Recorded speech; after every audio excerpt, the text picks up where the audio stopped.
Hello Lima, brought to you by Good Food Restaurants, home of Happy Days, Beer Barrel, and Old City Pride. Also by Fresh and Faded, Jones Clark Funeral Home, and Lima Pallet Company. Greater Lima is full of leaders with a vision of not only making our community better, but also helping to bridge the gap for community inclusion. It becomes all too easy to sit at home, scroll Facebook pages, send out mean-spirited notes, but it's much more courageous to say, what can I do to help make our community stronger, and at the same time, evolve in my thinking. Today, we're fortunate to be joined with two people that have spent years doing just that. Mr. Bart Mills and Ms. Pauline Pope have spent years in Lima, working in several capacities, delivering this vision of a better community. Two people that need no introduction. The festival that they organized is bringing to Dr. Martin Luther King Park an amazing event. Let's talk to these organizations and how they come together to make this event happen. Good evening, Bart, Pauline. Good evening. Hello Lima has been fortunate.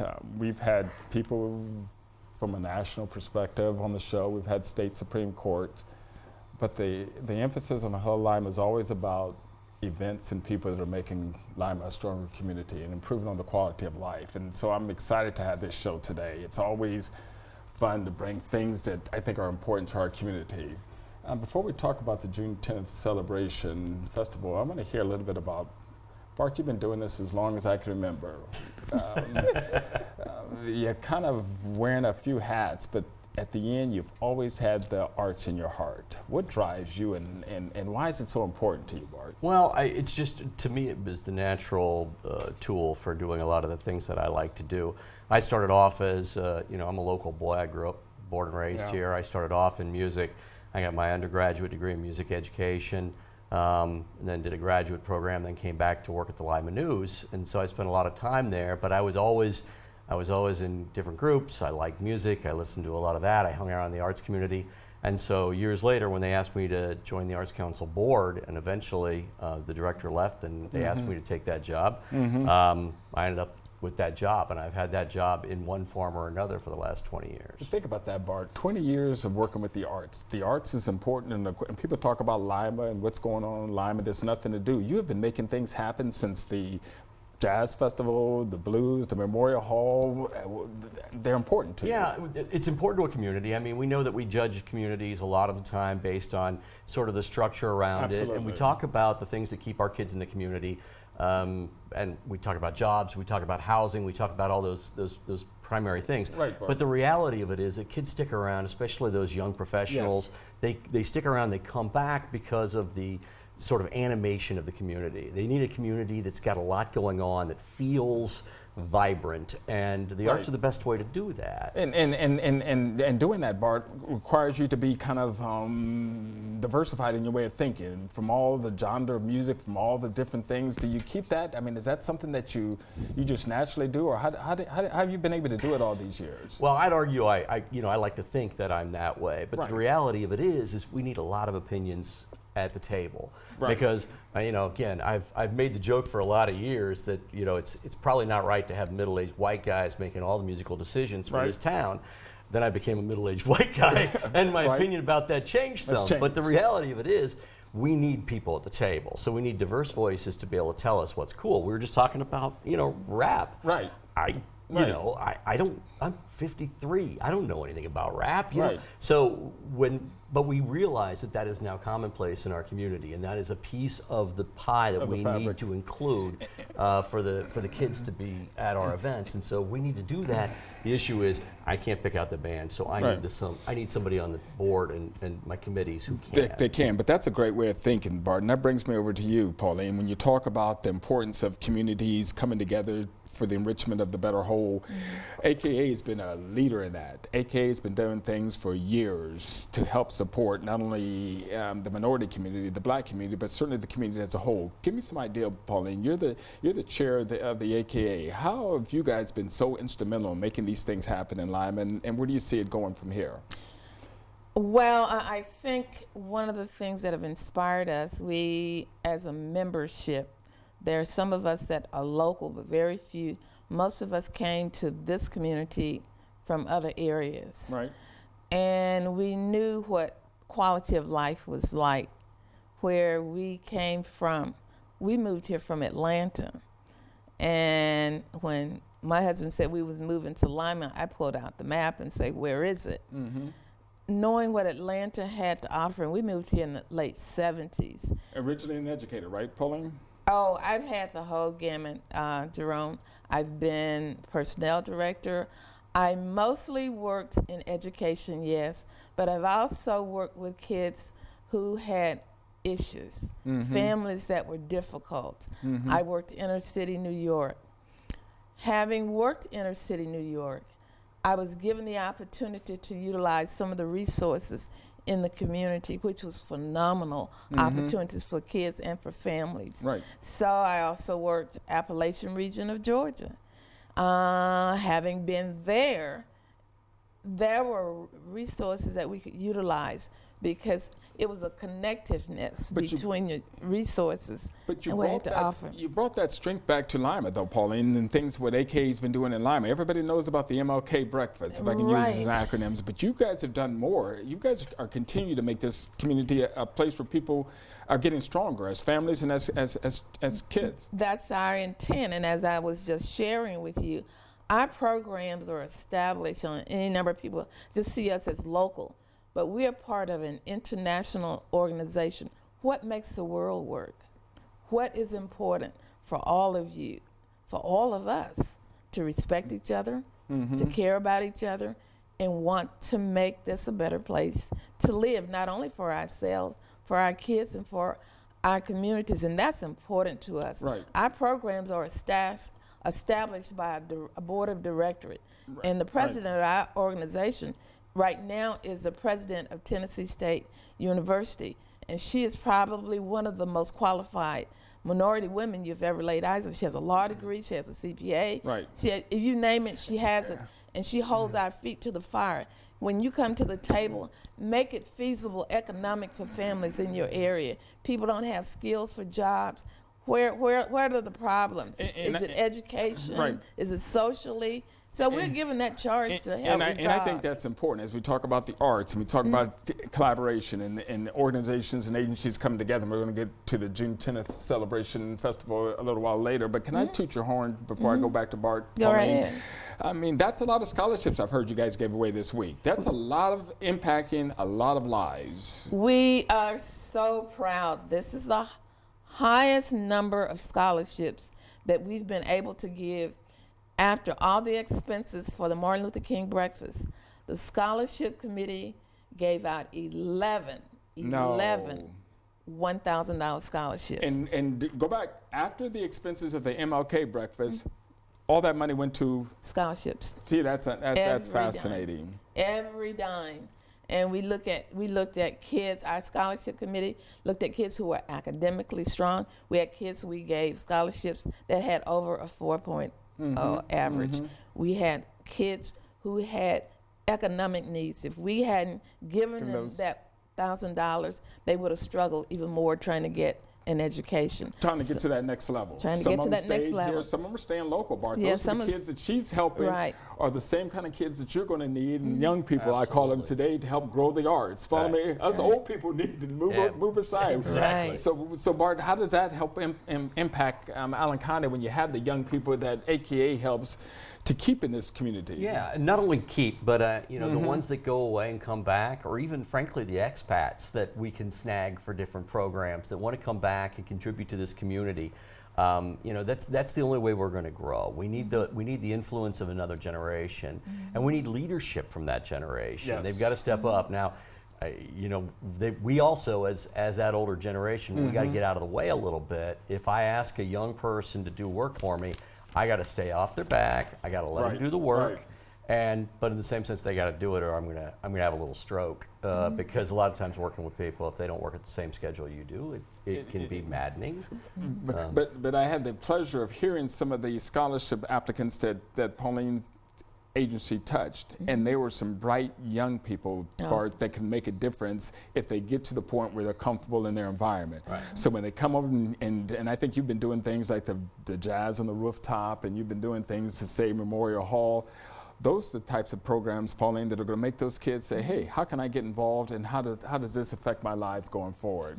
Right. And that's an entry ramp for them to other leadership in the community. Yes, Bart. Once they get a chance to be part of a committee that puts together a great festival or an event or a concert, then they start to get that feel for what leadership looks like and doing things in their community. And the next thing you know, they're running for Corey's post on the county commission. Right. And I think that's important for people to understand that it's great for Hello Lima, and we love our show, and we love all the viewers out there. We get a chance to listen to us, but it's important to impact lives. When we come together and we talk about how Hello Lima Community Perspective is going to make an impact, one of them is hearing about the arts and hearing about young people and hearing about AKA organizations and what they do. When we come back, we're going to get a chance to talk about the Juneteenth celebration and how that's going to help Lima grow.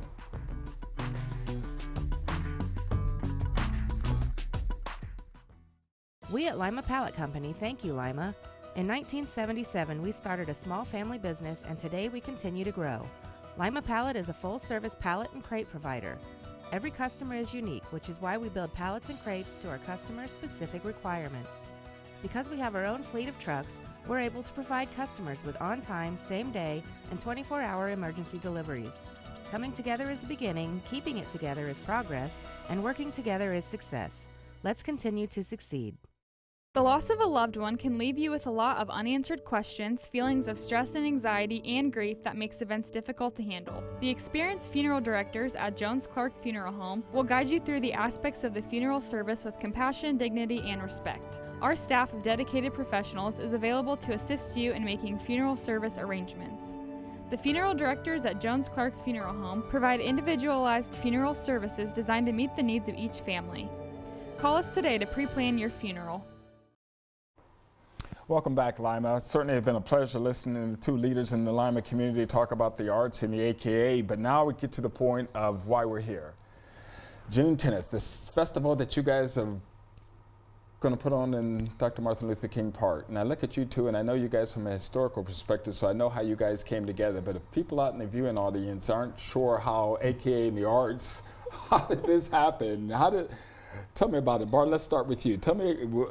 I actually got a call one day from Sandra Bentley with AKA, and she had asked to meet with me about one of, as Ms. Pope said, a lot of they have requirements from the national level about things that they need to do to influence their community. The AKA. And the arts is one of them, yes.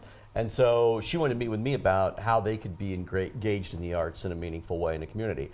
And so we talked for quite a while and came up with a few ideas, but then we just started thinking about Juneteenth and just how it's been challenging for us to maintain an event like that going on. And so in our community. Yeah, and so between the sort of leadership ability of AKA and the sort of experiential ability that we have through the Arts Council, we thought we'd be able to put together something that was not only meaningful and celebratory, but also sustainable. And that's good, Bart. I mean, you didn't have to do this. I mean, this is something that they came to you and said, hey, I see a need and you're going to try to support it so it's sustainable. Tell us a little bit about the Juneteenth celebration festival. This is let me tell you how we got to Bart. The real story. Go ahead. We have a mandate that came down from our international office, and our focus for the next 3 years after this year is the Harlem Renaissance. And I'm thinking in Lima, how are we ever going to meet any aspects of that program here? And Sandy is the vice president, who's also program chair.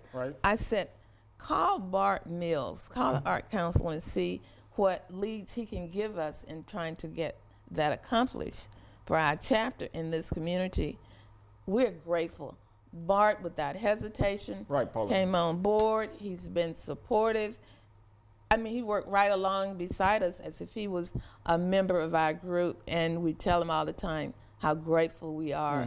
His expertise exceeds most in that area. Yes. Now, I won't go any further. My wife would thank you for clearing that up. Pauline, the challenges of this festival, the Juneteenth festival, has always been sustainability. Follow me, Bart? Yes. In other words, people have been trying to put this on in Lima, and it's surprising because in Findlay and in other parts of this state, they're pretty popular and they're pretty cohesive in terms of the community rallying around it. Bart, how come Lima hasn't been able to sustain one for any period of time, and how is this going to be different? Well, and it's not just this event. Let's, I mean, we've been off and on with different festivals around this town for a lot of years. It is tough to keep something going. And I think the difference is that I've learned from failing a lot over the years, that when we start something, we start it at a scale that we can do, that we can afford. We make sure we've got not only the leadership involved, but also some real sponsorship and commitment from the community, and then we make sure that we keep up with the promises that we make. So we don't, So you're taking a different approach to this year's event. Well, we're not biting off more than we can chew. So it's going to be a large event. It's going to be a great event, but it's going to be a manageable event. It's one space, one park. It's a beautiful park, MLK Park. If you haven't been out there for a lot of years. And then we're doing, one day. So it's going to be noon to 7. So we've got that set. Now, there are a lot of people at the table that would eventually at this point say, well, if it's good for one day, let's do a weekend, or let's do, So you got to keep those under control and make sure you start off where you can start off. And so we've got a manageable, and so that next year when we come back, we've got the template in place, and we just keep adding a little bit to it. Pauline, is this something AKA is going to continue? Is this something that has some legs to it, so to speak? I can definitely say yes. We're very enthusiastic about continuing, but we also want to be inclusive of others. And in this process, we have others like from the city. They've been very supportive of us. We're also, Bart and some of the members of the sorority, we want to bring on some younger people to do some training. Those of us that are presently involved in this year's event, we're kind of like the older group, but we want some young people in here. And from a historical standpoint, Pauline, Juneteenth is about the end of slavery, but at the end of the day, this is a community-wide event, isn't it, Pauline? Something that you're trying to... We want to include all.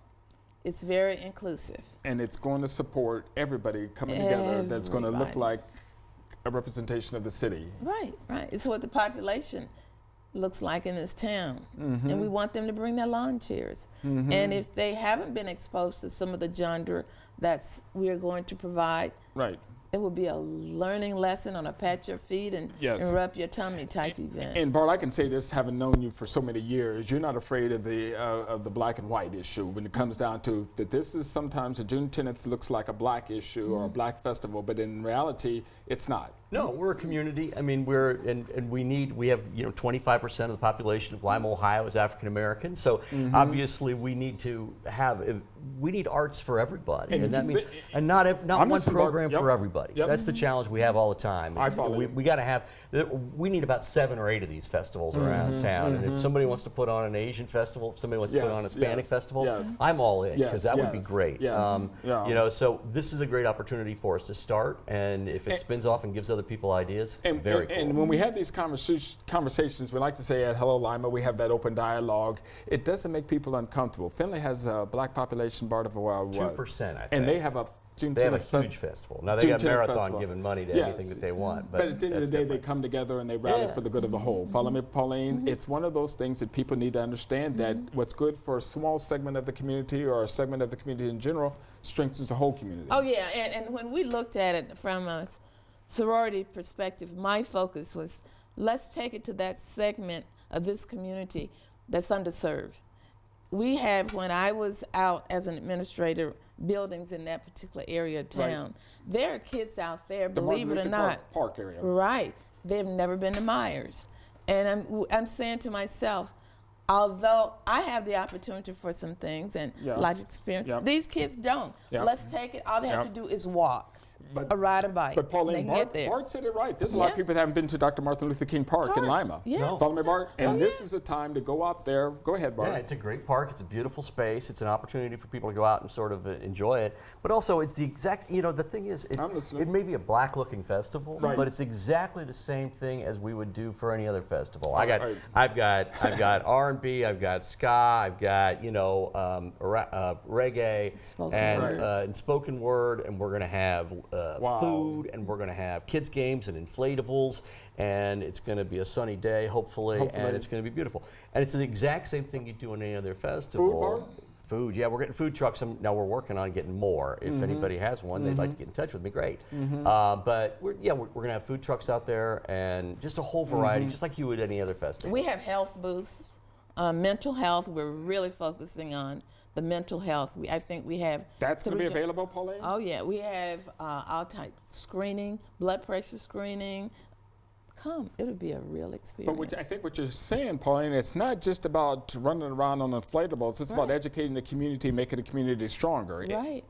And I think if I remember correctly, you want to make sure that when you do these types of programs, the communities that these programs are in become stronger because of it. Right, Am I speaking correctly? You're absolutely correct. And I'm hoping, though, Bart, correct me if I'm wrong, that if people come out, and that's kind of what we're trying to do with Hello Lima, guys, this is happening in Lima. This is the date it's happening. We're going to put that on the screen, and here's how you can get involved. We're hoping that things don't last if people don't get involved. Mm-hmm. And how do you get that to cross to people, Bart, to come out? Well, first off, it has to be invitational, right? Mm-hmm. You can't just, I mean, we have a population, we have history in Lima, Ohio, Right. not invite everybody to the table. So you got to do everything you can and be everywhere you can to make sure people know that they're welcome there. So you're trying to get the word out. Keep going, get Bart. the word out. Make sure that, but then also make sure that there are opportunities for them. If they want to be engaged in a meaningful way with part of it, we create that opportunity. So if somebody wants to sit on one of my committees, if somebody comes to me, I got a call yesterday from a woman who just said she came back from Washington, D.C. She'd like to help with marketing. I gave her my email. I said, here you go, help out. You know, we want to make sure that people who want to be part of something, That's interesting. they shouldn't hesitate to call us up and say they want to be engaged with it, because we need those people. And I think a lot of people, they're afraid that if they say they'd like to be at the table, somebody's going to say, no, it's full. Well, our table's never full. Your table's never full. When we come back, we're going to bring somebody else to our table. Somebody that's going to add another special recognition to this event, too. Okay. Keeping in mind what Bart says, our table's never full. When we come back, you're going to see somebody else at the table.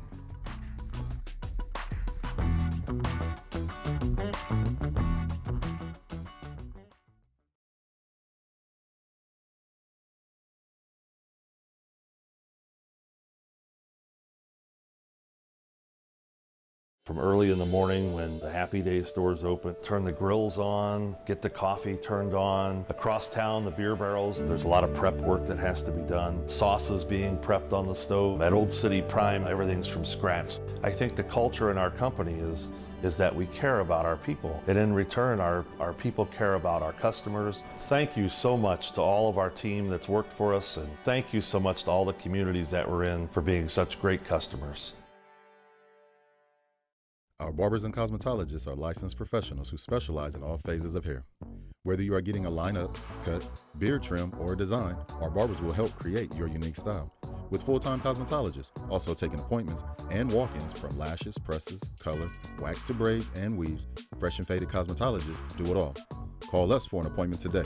Fresh and Faded Unisex Hair Studio, the largest shop in Northwest Ohio. 419-221-FADE. If you ain't fresh, you ain't faded. Welcome back, Lima. It's certainly a pleasure of talking to Pauline and certainly Bart. We've had a great conversation about an event that's coming to Lima, and we hope everybody gets a chance to partake in that event on June the 22nd, Saturday, from 12 to 7. I believe we're going to have that on the screen for everybody to look at. Let's introduce our special guest today. Yeah, it's on the screen now. Everybody make sure you look at that and mark it down in your calendars. We have with us Commissioner Noonan. Corey, welcome. Thank you. You left Lima and came back, as we were talking about people come back to Lima as an esteemed county commissioner, and we certainly welcome you and participate in this event. It's important for you. These events are important for you. Corey, I reached out to you and talked about this proclamation, and it is like light speed. Yes, Jerome, how can I help? For sure, for sure. I mean, anytime that you get the Arts Council, you get the AK together, doing, celebrating this event, awesome. You know, being able to sit here and just listen to the history, listen to the communication between the two organizations, and then everything that they're doing on June 22nd. I mean, what this means, obviously the historical aspect to it, but everything that it means to the community, this is very important. And these are the reasons why, you know, myself, younger generation, older generation, why we're here. This is what our community provides. And as Bart said, you know, sometimes they fizzle out, you know, for whatever reason, but it's always encouraging and it's always exciting to have these on the agenda, to have them on the schedule through the summer. Expand people's awareness so different people can get involved. I know we talked about Pauline, the city getting involved, and the mayor's always good about proclamations, and I'm sitting there thinking, well, where's county's role in this, and how does the county, and I remember Corey was on the show once before, we had the pleasure of having the commissioner on the show, and he talked about how quality of life is important to grow a community. And I reached out to him, and he said, yes, let me come over. Can you share a little bit on the proclamation, Corey, as a surprise to the group here? Yeah, just a little bit. And obviously, the Juneteenth is an American holiday that commemorates the June 19th, 1865 announcement of the abolishment of slavery in the United States. More generally, the emancipation of enslaved African Americans throughout the former Confederate States of America.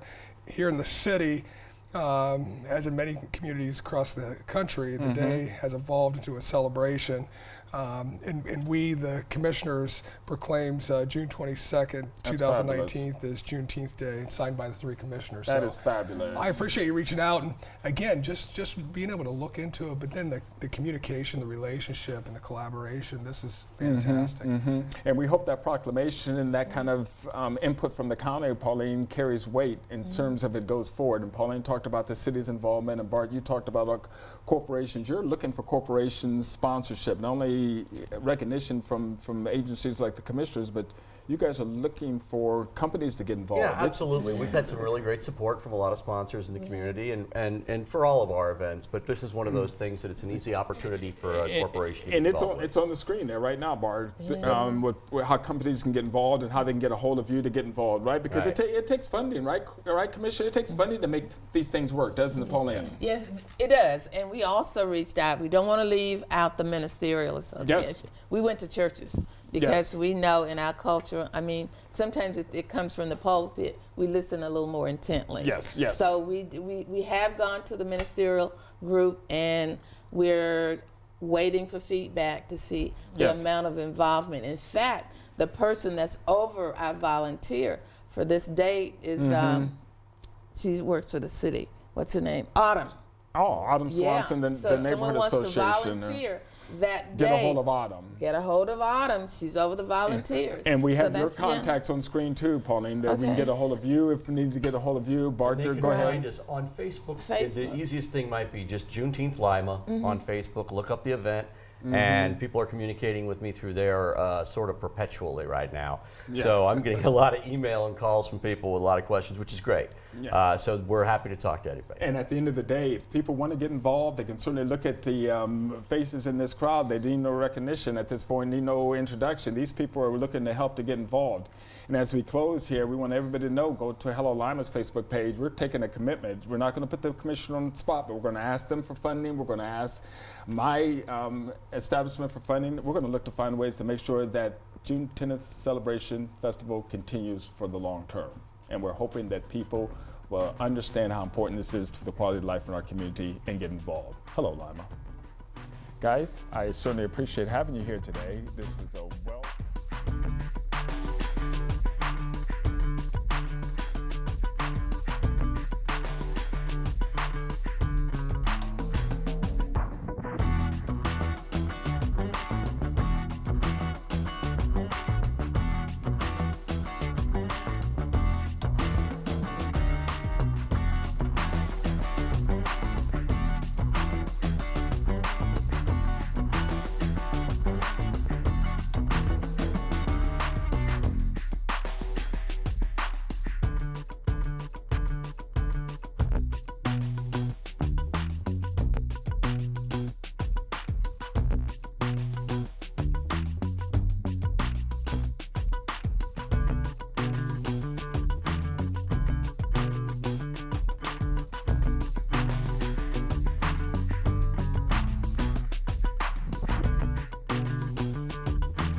Hello Lima, brought to you by Good Food Restaurants, home of Happy Days, Beer Barrel, and Old City Pride. Also by Fresh and Faded, Jones Clark Funeral Home, and Lima Pallet Company.